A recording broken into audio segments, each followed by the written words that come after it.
Hai, welcome back to my channel. Jadi konten aku kali ini ialah untuk review satu smart GPS cycling computer ataupun perkataan mudah dia, speedometer pada basikal kita. Okey, aku akan review apa yang terdapat pada speedometer ni dan bagaimana kita nak connect pada sensor-sensor di depan aku ni. Aku ada speed and cadence sensor dan juga aku ada heart rate sensor. Okey, aku dah pakai selama hampir 4 bulan. Jadi memang terbukti lah apa yang aku dah experience, pengalaman aku dengan benda ni. So sesuai untuk bagi yang mula nak cari speedometer, dan aku akan tunjuk bagaimana kita nak setting kepada apps di dalam handset kita, dan sekaligus akan boleh upload di Strava. Okey, untuk mendapatkan speedometer ni, yang ni antara yang ekonomi untuk kita dapat. Aku dah letak link Shopee dekat aku punya description dalam video ni. Dan yang ni adalah meter yang GPS. Dia tak perlu kita letakkan sensor di wheelset kita ni, tak perlu.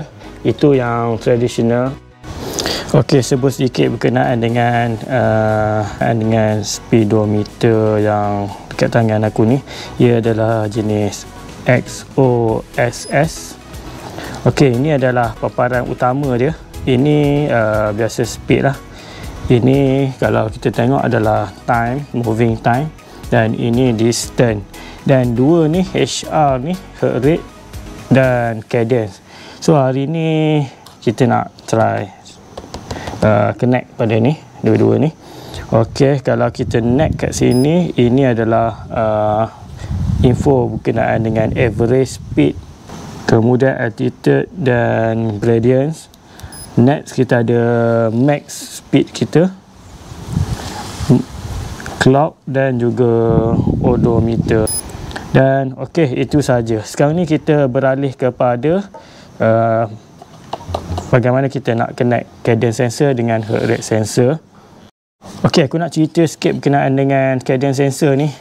Aku nak nasihatkan korang tak perlu beli yang ni, sebab aku dapat tahu daripada supplier model ni ada factory defect. Jadi aku baru pakai tak sampai sebulan dia dah rosak. Aku pun tak boleh nak claim warranty, jadi kita abaikan ni. So kita pakai yang ni. XOSS dia dah keluarkan unit yang baru sebenarnya untuk mengatasi kelemahan sensor yang asal. Jom kita buka. Okey, apa yang aku dapat ialah ini getah pengikat ni, dan dia punya apa ni, lapik ni. Okey, ada dua pelapik. Satu yang flat, ini kita letak dekat crank, dan satu lagi yang ada lekuk ni ialah untuk kita letak dekat hub. Sebab model ni dia boleh detect kita punya cadence dan kita punya speed. Jadi speed kita kena letak dekat hub dan cadence kita kena letak dekat pedal. Okey, sebelum aku pergi lebih lanjut kepada penggunaan kedua-dua sensor ni, okey, aku nak tunjuk XOSS ni. Dia ada apps dia, korang boleh download dekat Apple Store dan klik sini, dan kita boleh connect dia. Okey, cara nak connect macam ni. Okey, bila dah jumpa, kita just stick saja, dan dalam masa yang sama korang tengok kat sini ada timbul Bluetooth punya simbol. Dan apabila kita dah connect, jadi kita boleh pakai apps ni, kita boleh record secara manual. Okey, Dan benda ni simple je aku rasa. Cuma aku nak bagi tahu kelebihan XOSS ni ialah dia sama macam bike cycling meter yang lain, yang macam jenis-jenis level mahal tu, Brighton, Garmin. So kat sini aku tengok kan, dia lebih mudah tau. Kau tengok kalau dari segi profile ni, aku dah klik profile tu. Okey, ni yang aku kata dia boleh connect with other services, iaitu Strava. Strava ni each time apabila kita dah habis kayuh, kita stop dan kita synchronize dekat sini, kita klik, dia akan synchronize dekat sini. Dia akan terus masuk ke Strava. Jadi korang ada account lah dekat Strava dan dia automatic akan upload. Dan kat sini juga yang aku minat, dia ada route book ni ataupun laluan yang kita boleh import. Okey, dia menggunakan file .gpx. Okey, next macam biasa setting ni. Setting korang boleh setting sendiri. Okey, kat sini tiada apa yang sukar untuk dilakukan. Okey, athlete information korang boleh setting, birthday korang, gender, korang punya ketinggian, berat korang.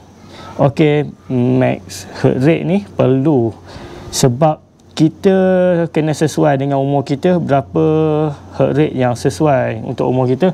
Sebab dalam berkayuh kita kena ada sensor ni supaya kita tak melebihi had denutan jantung kita. Okey, aku ada bagi formula kiraan yang sebenar untuk heart rate ni. Okey. Okey guys, berbalik kepada meter dan kita punya cadence sensor ni. Aku ambil yang Voltec ni. Dia macam ni. First kali kita kena hidupkan dia. Okey, dengan buka je kat belakang ni. Dia ada dua signal kat sini dengan sini. Sini dengan sini. Okey, dah buka nanti korang kena keluarkan plastik ni Okey, keluarkan plastik ni. Okey, dan kita masukkan balik. Dan korang tengok dia akan ada lampu yang nampak. Okey, lampu tu. Okey, kalau korang perasan tadi dia menyala dekat bawah ni. Dia kalau dekat atas ni ialah untuk speed sensor. Kalau kita nak kayuh menggunakan Zwift, kita tak ada GPS dekat luar, iaitu kayuhan indoor, kita perlu switch kepada speed. Dan kalau kita kayuh dekat luar, kita ada GPS, kita pakai GPS dalam ni. Dan yang ni kalau simbol dia dekat bawah adalah untuk cadence. Tadi aku dah set untuk cadence sebenarnya. Cuba kita sekali lagi. Kalau korang nak tukar, korang hanya remove bateri dan masukkan balik. So macam ni. Okey, dah masukkan balik. Tengok dia akan menyala dekat bawah kan. Okey, jadi bila dia dah menyala kat bawah, maknanya dia dah aktif untuk cadence mode. Okey, macam mana kita nak connect kepada meter ni? Korang tekan selama beberapa saat serentak Okey, korang dah nampak tu. Okey, bila dia berkelip lagi ni, bermakna dia sedang menerima signal daripada sensor. Cuma yang ni dia dah automatic detect cadence tu. Alright, so sangat senang pakai ni. Dan walaupun dia dah detect, first step kita buat, dia detect dulu. Kemudian kita perlu setting dia punya wheel set macam aku pakai untuk wheel set 20 inci ni. Okey, 20 451. Okey, step pertama dah siap, iaitu kita connect dengan sensor ni. Okey, kita nak pergi ke seterusnya. Kita klik ni. Okey, nampak ni P1. P1 ialah kita punya ukuran wheel set, sebab cadence adalah berkadar dengan RPM kayuhan kita. Okey, kita tengok kalau dekat P1 ni berapa yang korang kena masukkan. Korang boleh refer Cat Eye punya website. Cat Eye punya website iaitu Cat Eye Wheel Size Calculator. Tengok ni. Bila dekat sini korang boleh masukkan wheel set size. Aku bagi contoh basikal aku 20. Okey. 20 tapi diameter aku 451. 20 ni dia ada 2, 451 dan 406. Alright. Tire size. Okey, tire size aku pakai Swabi One iaitu 118. Alright. So di dalam unit milimeter kat sini, okey, 1594. Jadi korang setting 1594. Okey. Untuk pergi ke cursor seterusnya, klik ni. Dan korang tambah kat sini 15 9. Okey, next 94. Okey, bila dah siap tu, kita pergi ke seterusnya.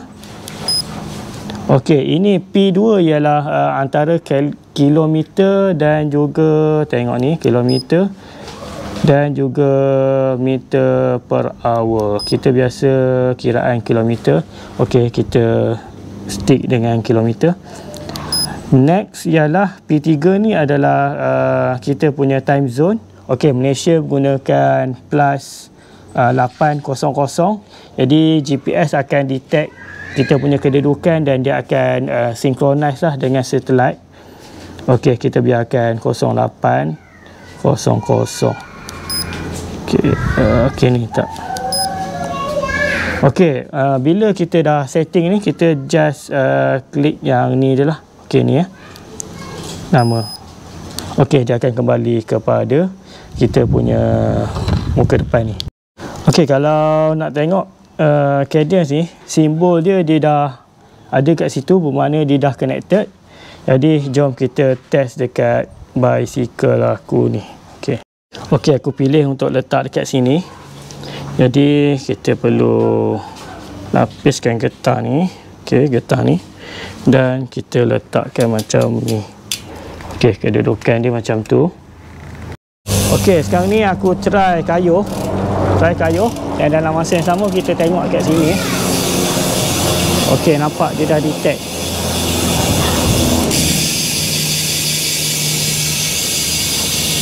Okey, dia dah detect. Okey, jadi simple saja. Senang je. Okey, aku nak bagi tahu lagi pantang larang dia lah. Kalau korang guna sensor macam ni, korang tak boleh connect device ni kepada dua device serentak. Pendapat aku dia akan buat meter kita jadi hang ya. Kalau korang nak connect sensor ni kepada meter ni, hanya kepada meter ni saja. Pergi sini dan pilih sensor yang korang pilih nak connect, iaitu aku pakai Vortex ni, dan korang boleh connect dekat sini. Okey, pak dia detect tu. Dan korang boleh sambung. Okey, dah connected. Dan aku nak cuba kayuh adakah dia reflect kat sini.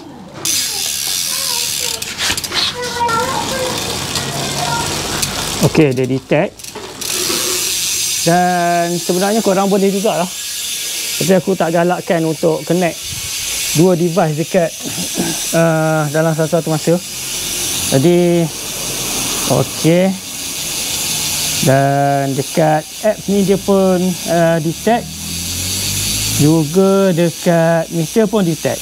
Alright, next kita unboxing heart rate sensor. Okey, untuk heart rate sensor ni antara alatan rider yang perlu ada. Selain korang boleh monitor dekat jam, tetapi aku rasa lebih accurate dekat sini sebab kita akan pakai dekat kita punya dada. Okey, heart rate sensor ni macam aku kata tadi, real time heart rate tracking, IP67 waterproof, dan boleh compatible dengan apps juga. Jom kita buka. Sebelum tu Bluetooth dan Antenna Plus, dual teknologi. Maknanya Bluetooth boleh, Antenna Plus pun boleh. Antenna Plus ni ialah connection kepada speedometer ni. Satu lagi kita buka. Okey, dia akan dapat user manual kat tepi, dan dia akan dapat strap dan satu sensor ni. Okey, sensor ni dia ada LED kat sini. Sekiranya dia dah detect dengan denyutan jantung kita, dia barulah berkelip ya. Kita buka dulu strap ni. Okey, strap ni macam ni. Okey, dalam manual ni dia ada bagi tahu. Dia ada bagi tahu kita perlu moisturekan dekat bahagian ni. Itu antara syarat dia. Okey, kita perlu basahkan kat kawasan ni. Baru dia connect dengan ni ya. Okey. Di bahagian depan ini, bahagian depan, ini belakang. Ini dia ada pin 2 ni. Okay, kita nak letakkan sini. Sebelum tu kita buka dulu bateri ni. Okey, dia menggunakan bateri 2032 juga. Okey, kita buka bateri dulu. Gunakan duit shilling 20 sen. Kita twist. Okey. Okey, dia tak ada itulah. Okey, kita masukkan balik. Kemudian kita twist sekali lagi. Okey. Okey. Okey, lagi satu dia ada left dengan right. Korang kena tengok kat sini, daripada sini, kat mana kanan dan kat mana kiri. Kalau aku, ini adalah belah kiri aku. Okey. Okey, ni kita akan pasang macam ni. Dan kita akan pasang macam ni. Okey, nanti bila dia dah duduk depan, ini adalah kiri kita. Okey, ini adalah kiri kita. Dan sekarang ni kita basahkan dulu kawasan ni. Okey, kita basahkan dulu kat sini. Kadang-kadang aku pakai pipe ni. Kalau korang dah berpeluh, boleh terus pakai dan korang lekatkan di dada. Okey, korang ambil ni dan lekatkan di dada. Okey, dia akan bunyi beep 2 second tau, 2 beep. Okey, dengar. Okey, jadi dia dah bersambung dan korang hanya pakai je lah. Dan laraskan strap ni ikut you all punya keselesaan ya. Okey. Okey, bila dah pasang macam gini dan dia akan bunyi beep 2 kali beep dan dia akan keluar green LED kat sini. Oh ya, meter ni dia auto sleep tau. Okey, kita boleh tengok dekat bahagian ni nanti. Ialah heart rate HR punya simbol. Sama ada dia dah connect ataupun tidak. Macam biasa, kita perlu tekan 2. Dan minta dia connect. Okey, yang tu dah ada, nampak Jadi dia dah connect kat situ. Jika dekat dia punya software pun dia ada, iaitu dekat sini, dan kita connect sekali lagi. Okey, bila dah connected, pergi kat device dan kita pilih okey ni, heart rate monitor, nampak ni, dan kita klik dan kita klik connect. Okey, dia jumpa 3740 ni ialah ID heart rate sensor kita dan kita klik. Okey, nampak dia detect kan. Okey, korang penting dekat sini iaitu untuk klik heart rate alarm apabila melebihi had yang ditetapkan ataupun had umur kita. Okey, kita perlu tick kat sini dan dia akan kira kita punya, bukan kira, kita dah kira siap-siap dan kita letak. Kalau macam umur aku 180 ataupun 170 tu, dia sepatutnya dia dah beep lah. Okey, dan aku tunjuk kat sini dan aku buat kat sini 170. Dia dah sepatutnya alert aku, iaitu dia akan bunyi, dia akan berbunyi. Alright. Okay, jadi dia dah connect, kedua-dua sensor ni dah connect. Jadi sampai di sini saja aku punya review dan tutorial ringkas lah macam mana kita nak connect kedua-dua barang ni. Kalau kita tak ada rujukan, payah kita nak beli dan payah nak sambung sendiri benda ni. Okey, harap bermanfaat, dan sekiranya korang suka, tolong like dan subscribe channel aku. Okey, sampai berjumpa lagi di video akan datang. Okey, selamat berkayuh dan jagalah heart rate korang dan monitorlah heart rate korang semasa berkayuh. Itulah nasihat aku. Okey, bye bye.